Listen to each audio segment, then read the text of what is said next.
Coucou tout le monde, on se retrouve aujourd'hui pour une nouvelle petite vidéo promise, vidéo due. Je vous présente mes Colourpeps et mon opinion. Alors ma boîte est dans un état pas possible, c'est normal, c'était fait exprès. J'ai pris en fait une boîte d'occasion sur Amazon, simplement parce que le packaging était complètement déchiré. Les crayons, eux, n'avaient rien. Commençons par le commencement, le packaging. Ils arrivent dans des boîtes en carton, avec des racks en carton gaufré. Ça ne tient pas. Ça, c'est clair, c'est un gros problème qu'on pourrait reprocher à la marque. C'est que les boîtes en carton, c'est bien mignon, mais alors c'est absolument pas pratique. Et ça se déchire dans tous les sens. La preuve, la preuve. Voilà. Les racks en papier gaufré, c'est mignon, c'est gentil. Ça les maintient bien. Attention, je vais pas être méchante. Ça maintient très très bien le crayon. Il est bien stocké, il ne bouge pas dans la boîte. Ça, on est sûr qu'il prend pas de coup. Mais pour les enlever de la boîte, tu es obligé de déchirer la boîte en fait. Pour faire simple. C'est le seul truc que moi, j'aime pas trop. Les crayons Colourpeps, on a tout plein de modèles. Vous avez des boîtes de 12, des boîtes de 18, de 24, de 36, de 48 et de 72. Il n'y a pas longtemps qu'elle existait, donc... Personnellement, j'utilise les Colourpeps depuis mes débuts coloriage. Oui. Ça fait très longtemps. C'est une gamme de crayons de couleur que j'utilise depuis vraiment longtemps. Et que j'apprécie. Tant dans les nuances, dans les pigmentations, que dans la matière. Certes, on est dans ce qu'ils appellent de la petite gamme. Certes, on est dans ce qu'ils appellent de la petite gamme. Mais ça fait très bien l'affaire. C'est suffisant. Il faut juste les travailler. Je vais vous montrer le nuancier. Personnellement, mon nuancier reprend mon ancienne boîte qui était je crois, de 36 couleurs, plus ma boîte de 72. Ce qui fait que ça me fait quelque chose comme 110 crayons de couleur, quelque chose comme ça. Et encore, je suis persuadée qu'il m'en manque dans mon ancienne boîte. Il faut dire que je les ai beaucoup utilisés. Je vais vous montrer tout ça.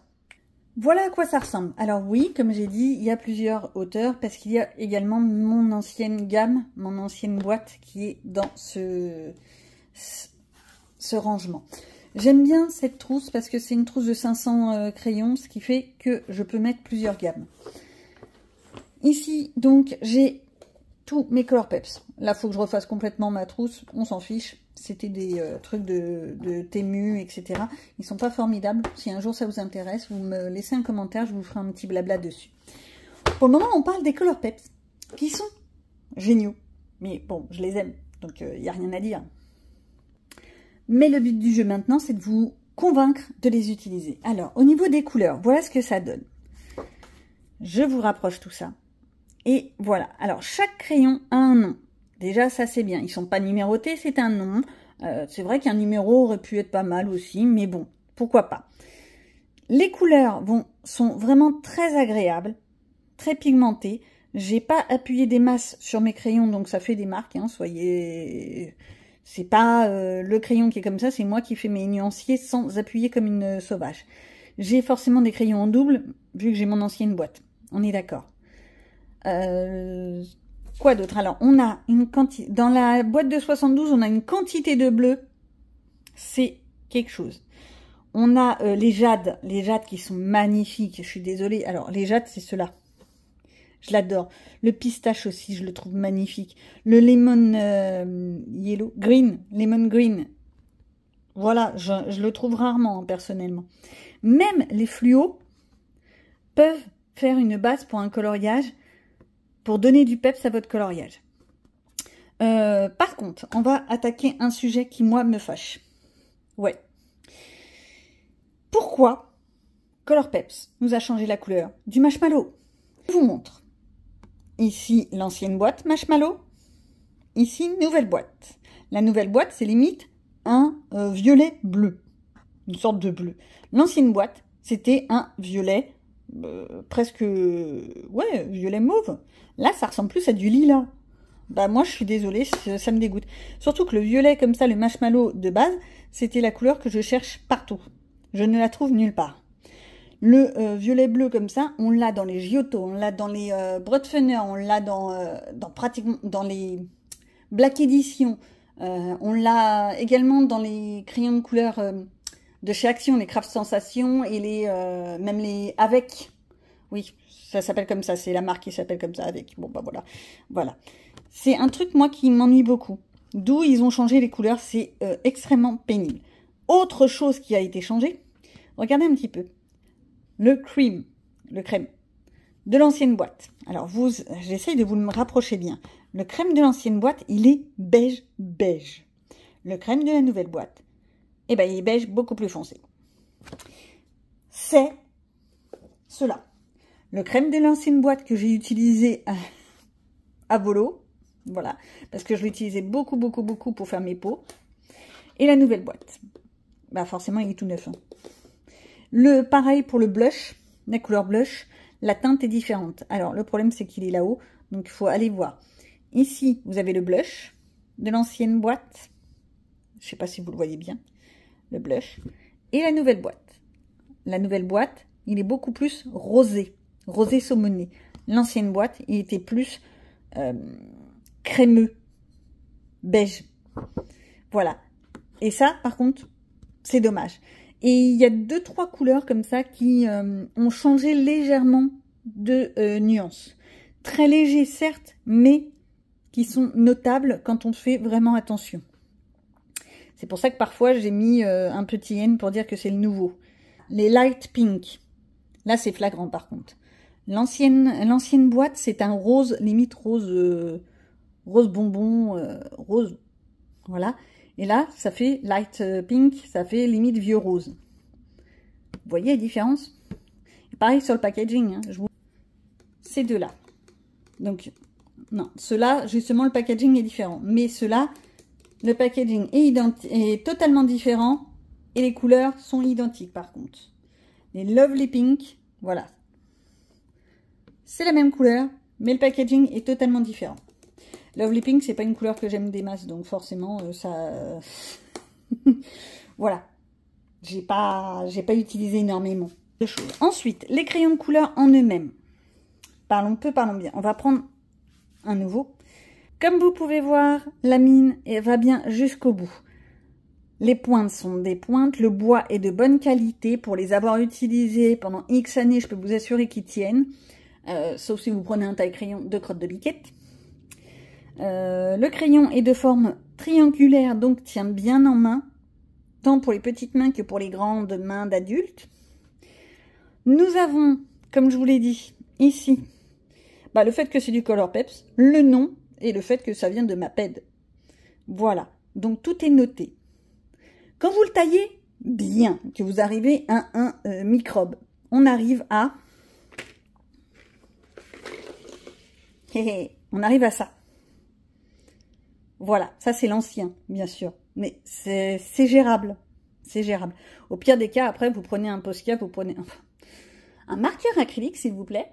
Et vous notez des numéros pour pouvoir vous y retrouver quand ils sont trop petits. Mais ça le fait. Il faut que je me trouve une rallonge à crayon.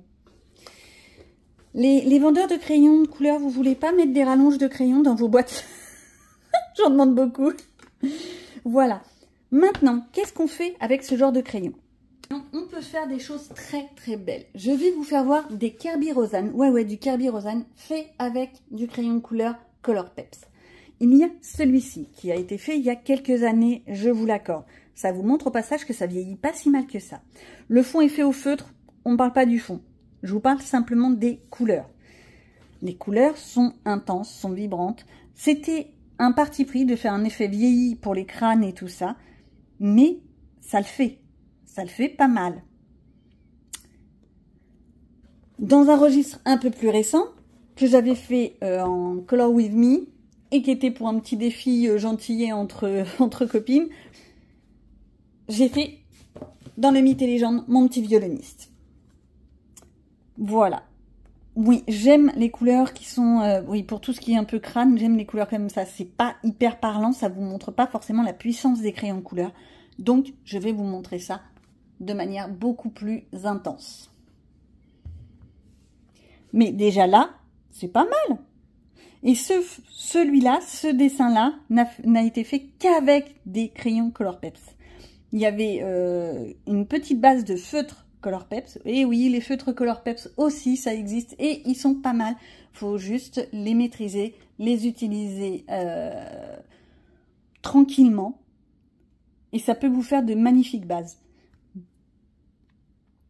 Celui-là, il est pas mal. Maintenant, je vais vous faire voir comment on peut faire un coloriage avec des couleurs puissantes, donc des couleurs beaucoup plus vibrantes, beaucoup plus...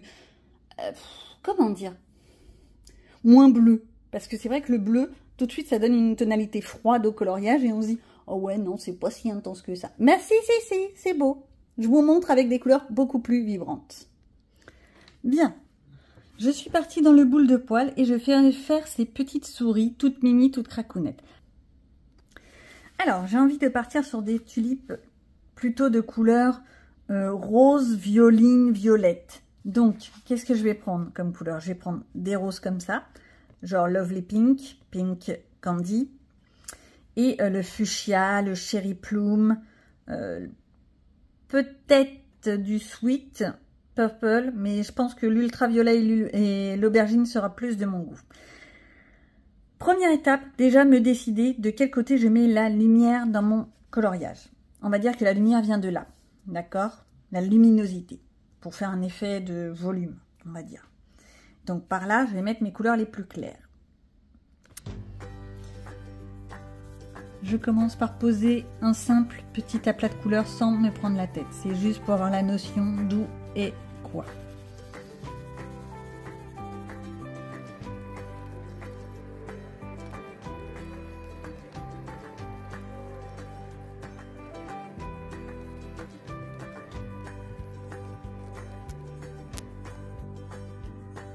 Le fuchsia. Donc, avec le cherry pink. Ouais, j'ai le soleil qui me fait. Cherry plume, je vais faire justement le côté ombré de mes... comment s'appelle-t-elle? Mes tulipes. Donc toute la partie qui est plus ombrée, donc à l'inverse, forcément.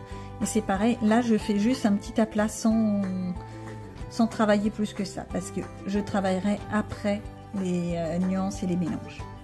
Là c'est vraiment pour savoir où est quelle couleur. L'intérieur.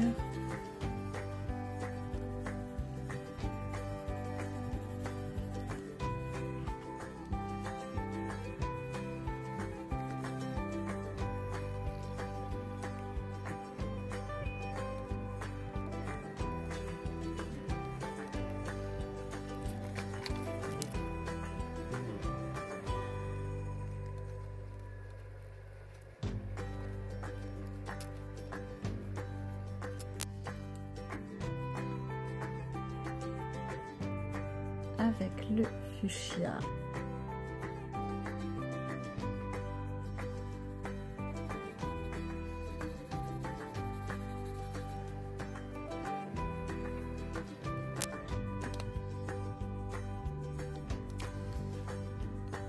Maintenant que j'ai posé à peu près mes couleurs, mais avec une très légère base, on va prendre cette tulipe là plutôt.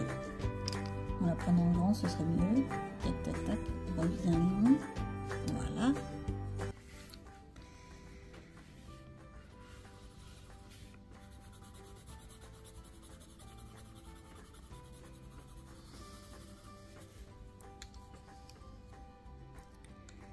Le plume pour faire la jonction.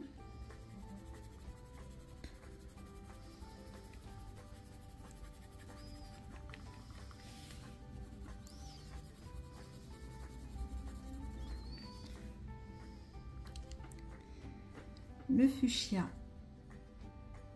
et je me suis plantée, le fuchsia pour mettre là, voilà, le fuchsia qui va bien par là,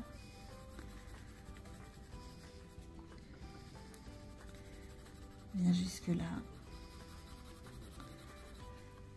Après on a l'effet de volume.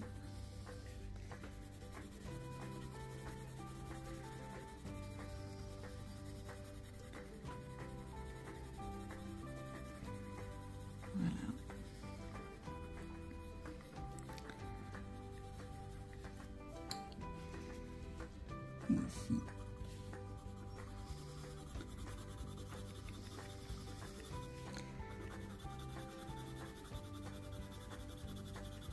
Je blende le tout avec mon rose.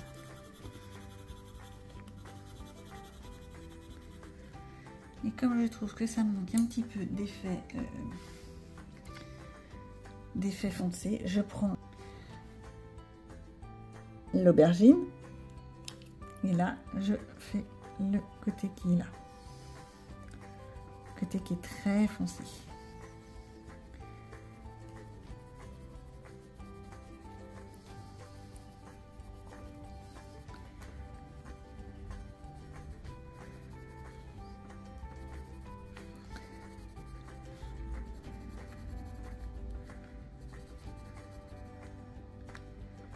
Voilà.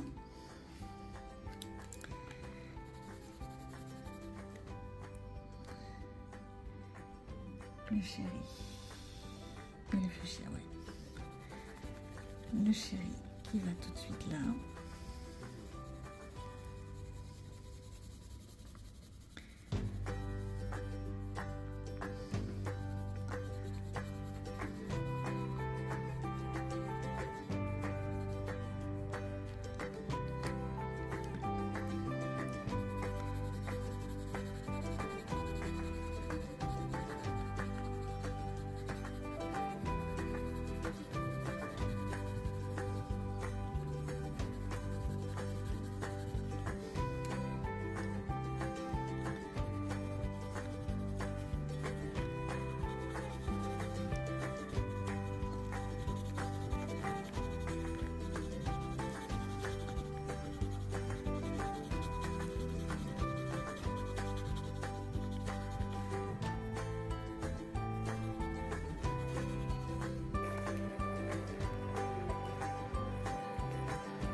Donc je retourne sur une autre tulipe, je reprends comme j'ai expliqué mon rose light pink, pardon lovely pink, ensuite je mets en intermédiaire le fuchsia pour faire ensuite le cherry plum pour le côté le plus foncé.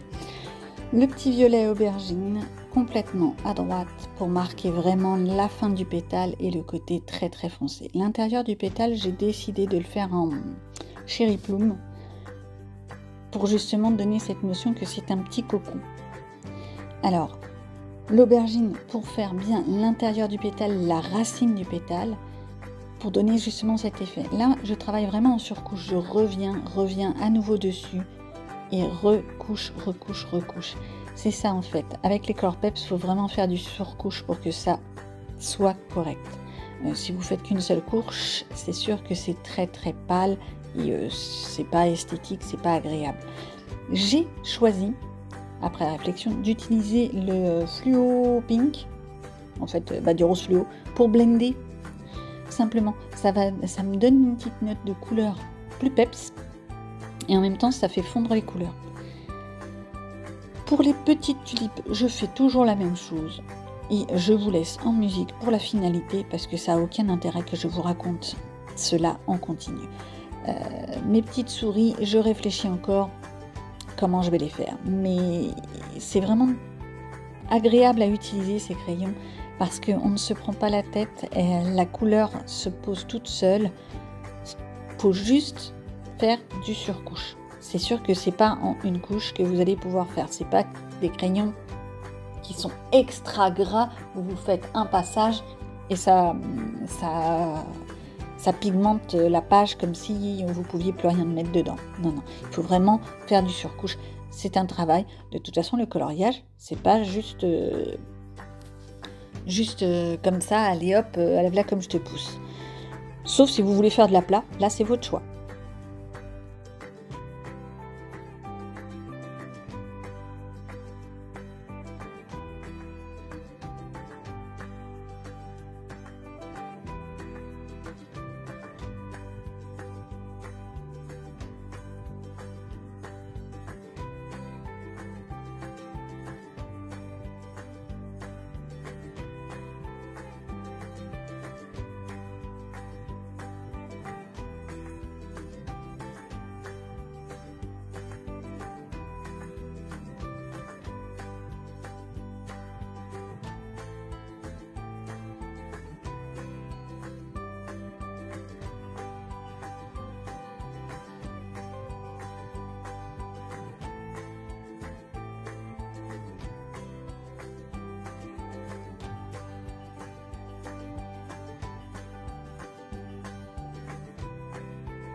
Et ça y est, mes tulipes sont finies. J'ai plus qu'à aller voir mes petits verres. J'ai choisi des couleurs vraiment très simples pour faire les tiges et les feuilles. C'est vraiment les couleurs les plus basiques. J'aurais pu partir sur des couleurs un peu plus peps, mais bon, j'ai fait vraiment basique.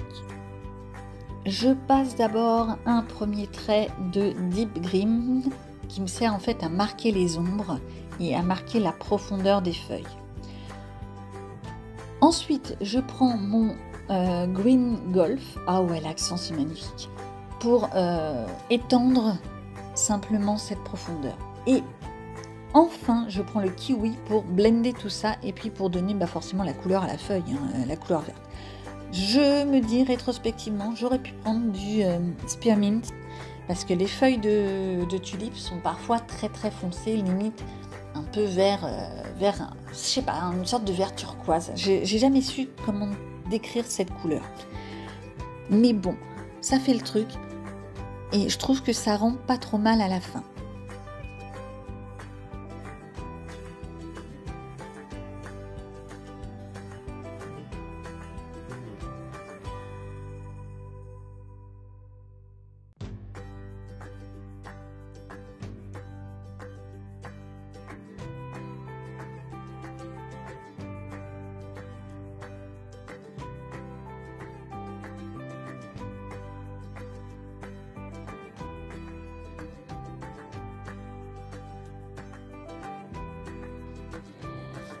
Bien, je sais que c'est totalement illogique, mais je fais le fond dès maintenant. C'est absolument pas logique. Je pars sur des pastels gras type Faber-Castell et je choisis des couleurs bleues. Alors ça va encore faire un coloriage très froid.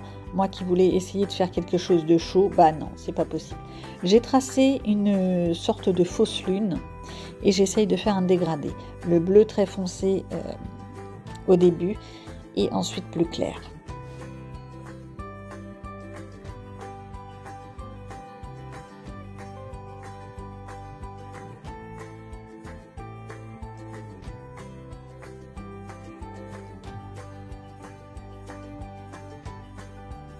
Pour une fois, je ne blende pas au White Spirit ou à l'essence sans odeur. J'ai été chercher des petits outils qu'on peut trouver essentiellement, moi je les trouve sur Temu, Shein, AliExpress, quoi, les sites de ce genre.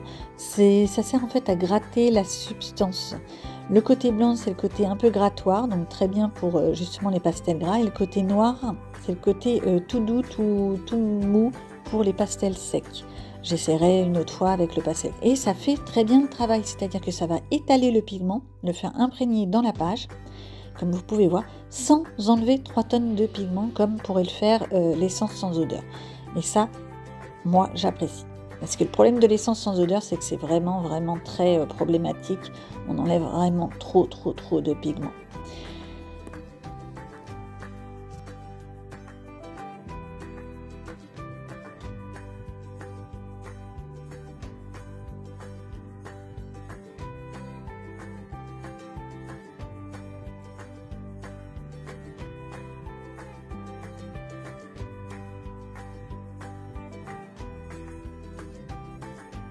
Me voici partie pour faire mes petites souris, la petite couverture, voir la lune, etc. Les souris, c'est un parti pris, je les ai fait en gris basique. Elles ne vont pas forcément beaucoup ressortir dans le dessin, mais ça fait le truc. Le gris que j'ai utilisé, alors pour le gris foncé, j'ai utilisé le Gentle Grey. Le gris moyen, j'ai pris en fait le silver, le gris argenté. Alors ça fait pas du tout un effet argent métallisé, hein, donc ça passe très bien. Et pour blender le tout, j'ai pris le light grey. Ouais, l'accent magnifique. Et le petit bout des oreilles, bien entendu, je suis allée me chercher. J'ai pris du corail. Corail parce que je trouve ça joli tout plein. La lune, j'avais envie d'un effet un peu lunesque, tout mignon, tout beau.